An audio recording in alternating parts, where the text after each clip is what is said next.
Il y a quelques jours de cela, l'un de mes abonnés sur YouTube m'a écrit en me disant « Modeste, ça fait un bon moment que je te suis. Félicitations, je t'encourage pour tout ce que tu fais. Mais j'ai remarqué une chose sur ta chaîne YouTube, c'est qu'aujourd'hui, tu parles d'aviation, demain, tu parles de business, des affaires, après-demain, tu parles de voyage. Pourquoi est-ce que tu ne te concentres pas sur un seul thème? » J'ai trouvé que c'est une bonne réflexion. C'est pour cette raison que j'ai décidé de faire une vidéo pour expliquer à cet abonné et à tout le monde pourquoi est-ce que j'ai décidé d'aborder les 3 thèmes sur ma chaîne YouTube. Bien entendu, parlant bien sûr d'aviation, de voyage et de business. En amont, il faut savoir une chose, que sans transport aérien, ni le tourisme mondial, ni les affaires internationales ne pourraient se développer à la même échelle. Ça, c'est impossible. Quasi impossible. Ça, c'est le premier point que je veux que vous reteniez. Pourquoi est-ce que j'aborde les 3 points tout à l'heure? Alors, si c'est la première fois que vous découvrez ce visage, je m'appelle Modeste Kwaku. D'autres m'appellent Kofi. Tout me va à merveille. Sachez que vous êtes sur Visamo International, la chaîne qui promeut l'aviation, le business et le voyage. Si vous aussi vous êtes passionné par cette thématique, vous êtes au bon endroit. Ce que vous devez faire, c'est simplement de vous abonner pour qu'on puisse faire l'aventure ensemble. D'ici là, arrêtons les bavardages et passons aux détails. Parlons bien sûr de pourquoi est-ce que j'aborde les 3 thèmes sur ma chaîne. Quelle est la vision derrière cela?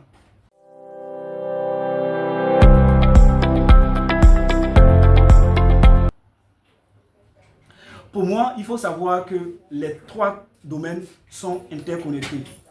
Parlons de l'aviation, du voyage et du business. Donc nous allons commencer par l'aviation. 1. Il faut savoir que l'aviation relie des continents et des régions éloignées en quelques heures. Ce qui rend possible le tourisme de masse et les voyages d'affaires. Prenons un exemple simple. Un homme d'affaires, un entrepreneur qui se retrouve à Abidjan en Côte d'Ivoire, qui veut aller à Dakar, au Sénégal, pour faire les affaires. S'il décide d'utiliser la voie terrestre, Dakar-Abidjan, il va faire pratiquement plus de 35 heures de route. Je dis bien plus de 35 heures de route, si il décide d'utiliser la voie terrestre. Par contre, s'il décide d'utiliser la voie aérienne, Dakar-Abidjan, il va faire 2h45, voire 2h50, moins de 3 heures de temps. Il est à Dakar. Voyez-vous la différence du timing?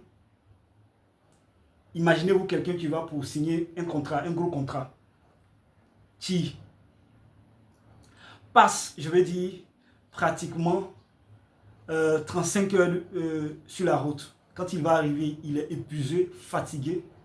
Il ne pourra pas avoir le temps de parler avec ses partenaires et autres. Il peut y avoir des répercussions sur ce contrat qu'il est allé pour signer, bien entendu. Parlons bien sûr d'aviation. Quel est l'impact économique? Il faut savoir que le secteur aérien génère des millions d'emplois, que ce soit direct ou indirect. Que ce soit dans les compagnies aériennes, que ce soit dans les aéroports, que ce soit dans la maintenance, que ce soit dans les services, et même, allons plus loin, le secteur aérien contribue fortement au PIB mondial. Je le répète, le secteur aérien contribue fortement au PIB mondial. Ça, c'est l'aviation. Parlant du voyage. Qui parle de voyage fait allusion au tourisme. Il faut savoir que la majorité des destinations touristiques internationales reposent sur, bien entendu, l'aviation pour accueillir, bien entendu, les visiteurs. Donc, ce qu'on peut retenir, c'est que le tourisme fournit des passagers aux compagnies aériennes tandis que l'aviation rend les destinations accessibles. Je ne sais pas si vous comprenez. Le tourisme fournit des passagers aux compagnies aériennes, tandis que l'aviation rend les destinations accessibles. Parlons bien sûr du business.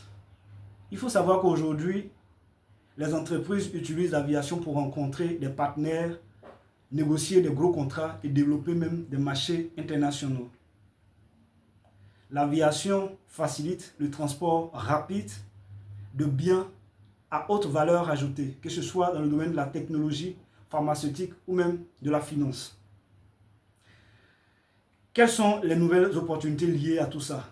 Nous avons les hubs aériens qui deviennent des centres économiques et financiers, renforçant le lien entre l'aviation et le business. Alors, ce qu'il faut retenir, c'est que les trois notions, que ce soit l'aviation, que ce soit le business, les affaires, que ce soit le voyage, forment, je veux dire, un triangle indissociable qui structure, bien entendu, la mondialisation moderne. On ne peut pas parler donc d'aviation sans parler de business, des affaires. On ne peut pas parler des affaires sans parler de voyage. C'est quasi impossible. Donc, qui parle d'aviation parle d'infrastructure. Qui parle de voyage parle de touristes. Qui parle de tourisme plutôt, excusez-moi. Qui parle de business, des affaires parle de l'économie.